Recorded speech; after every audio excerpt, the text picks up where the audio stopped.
Maareyaha haayada Wadooyinka Somaliland Engineer Mawlid Nuux oo ay weheliyaan mas'uuliyiin kala duwan oo ka socda Banka Horumarinta Afrika ayaa waxay socdaal kala duwan ku soo mareen deegaanada xeebaha ee gobolka Awdal ujeedada socdaalkooda oo daaranay dardargelinta hawlaha jidka isku xidha Boorame iyo Lawyacado intaasi kadibna wafdigan uu horkacayo maareeyuhu ayaa si diiran loogu soo dhaweeyay degmada Dilla ee gobolka Awdal halkaasi ay ku soo dhaweeyeen odayaasha cuqaasha waxgaradka iyo qaybaha kala duwan ee bulshada ku nool degmada Dilla iyo deegaanada kale ee ku xeeran kullu waxaan leenahay madaxweynuhu bariyahan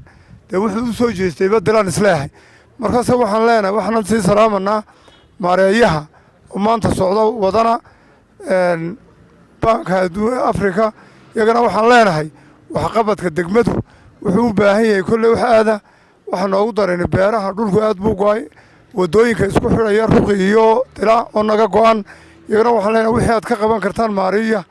iyo bankuba inay wax ka qabtaan haddii la yiraahdo waxaan halkan ku soo dhaweynaynaa waftiga oo hogaaminaya maareeyaha horumarinta wadooyinka Jamhuuriyadda Somaliland oo hogaaminaya wafti African Development Bank socda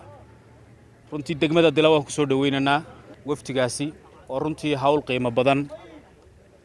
u socda aad soo dhaweynaynaa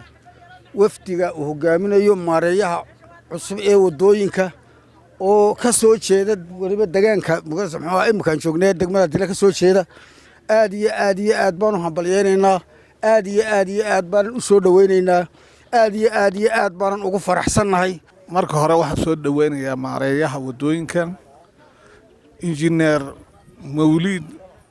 Nuux Ibrahim Taani on leenahay degmadaadii Dilla ee u dhalatay ku soo dhawow gacmo furan ku soo dhawow aad baan kugu soo dhaweynaynaa waxaan maqsuud ku nahay doorashada uu noo doortay wiilka qaaliya madaxweynaha Jamhuuriyadda Somaliland Muuse Biixi Cabdi isagana waan salaaminaa waan ka guddoonnay waan qaadanay kulay waxa farxad weyn oo ah maareeyaha wadooyinka maareeyahana ilaahay madaxiisa haraajo waa maareeyaha cusub ee kulay shaqadan uu ku cusub yahay shaqadan ilaahay hawl yareeyo isagii wafdiga la socdaan way mahadsan yihiin dawladii aad waxaan salaamayaa maareeyaha uu noo magacaabay madaxweyne Jamhuuriyadda Somaliland waxaan leenahay madaxweyne maanta waxaad asiibtay dhalinyartii degmada Dilla oo aad uga heelanayd laakiinse maanta waxaad magacawday cidii aan u baahnayn bad magacawday ee matalaysay annaga waxaan leenahay maareeyaha waxaan leeyahay maareeya ku soo dhawow degmadaadii banka horumarinta waxaan leeyahay aad baan wax qabad uga baahannahay Mawlid Nuux Ibrahim Taani waxaan leeyahay ooyo adigu xagga bidixdaad ku taalay kolkii hore bay soo dhawow aad ugu soo dhawow degmadaad u dhalatay qoladaad u horeysaana waa qolada bedeli doonta degmada iyo gobolkaba intaasi kadibna Engineer Mawlid Nuux Taani maareeyaha hayada wadooyinka oo isaguna halkaasi ka hadlay ayaa u mahad celiyay dadkii soo dhaweeyay waa maasantiin soo dhaweyntiina mar labaad iyo mar saddexaad waan isku iman doonaa kulankan ka bilaaran insha Allah tacaala